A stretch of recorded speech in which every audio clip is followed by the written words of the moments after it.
तर मित्रांनो मित्रांनो पुण्यश्लोक अहिल्यादेवी होळकर कर्जमाफी योजना म्हणजे तुम्हाला माहिती असेल शेतकऱ्यांचे थकीत कर्ज होते असे सर्वच शेतकऱ्यांना कर्जमाफी देण्यात आलेली आहे. पण त्यामध्ये काही नियम लावण्यात आलेले होते आणि त्या नियमामध्ये जे शेतकरी बसले त्या शेतकऱ्यांची एक यादी प्रसिद्ध करण्यात आलेली आहे. तर त्या यादीनुसार जे शेतकरी यामध्ये पात्र आहेत अशा सर्वांना जी ऑनलाईन केवायसी करायची आहे. आता केवायसी करण्याकरिता ज्यांच्याकडे आपले सरकार सेवा केंद्राची आयडी आहे त्यांच्याकडेच हे केवायसी आहे, हे प्रोसेस होणार आहे.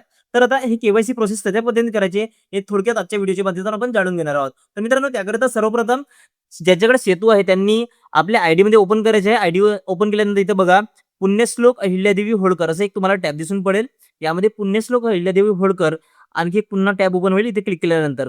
तर इथं क्लिक करा आणि इथं क्लिक केल्यानंतर तुमच्यासमोर अशा प्रकारे इथं टॅब ओपन होईल. तर इथं तुम्हाला 2 ऑप्शन दिसून पडतील. इथं सर्च टाइपमध्ये एक आहे विशिष्ट क्रमांक आणि एक आधार क्रमांक.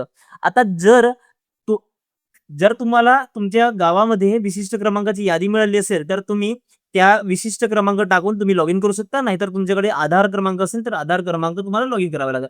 तर मित्रांनो तुम्ही बघा, इथं असं 2 ऑप्शन आहेत. तर यावर तुम्हाला क्लिक करायचं आहे. इथं क्लिक केल्यानंतर तुमचा विशिष्ट क्रमांक असेल, तर इथं तुम्ही एंटर करा आणि त्याच्यानंतर सर्च या बटनावर क्लिक करा. जर नसेल, तर इथं तुम्ही आधार नंबर यावर क्लिक करा आणि तिथं सर्च बटनावर क्लिक करा. तर मित्रांनो, अशा प्रकारे तुम्ही तुमच्या जे काही कर्जमाफी योजनेची लिस्ट आहे, ते तुम्ही बघू शकता.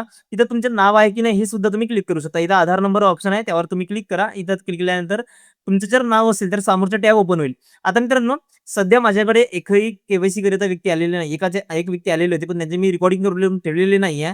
जर आणखी कोणी एखादा आला, तर नक्कीच त्या संदर्भात रेकॉर्डिंग करून ठेवीन आणि काय ते प्रोसेस आहे, ते कंप्लीट प्रोसेस तुम्हाला पुढल्या व्हिडिओच्या माध्यमातून नक्कीच शेअर करेल. तर मित्रांनो, अशा प्रकारच्या नवीन माहिती करता आपल्या चॅनलला सबस्क्राईब करून ठेवा. भेटूया अशाच प्रकारच्या एखाद्या नवीन व्हिडिओमध्ये. तोपर्यंत जय हिंद मित्रांनो.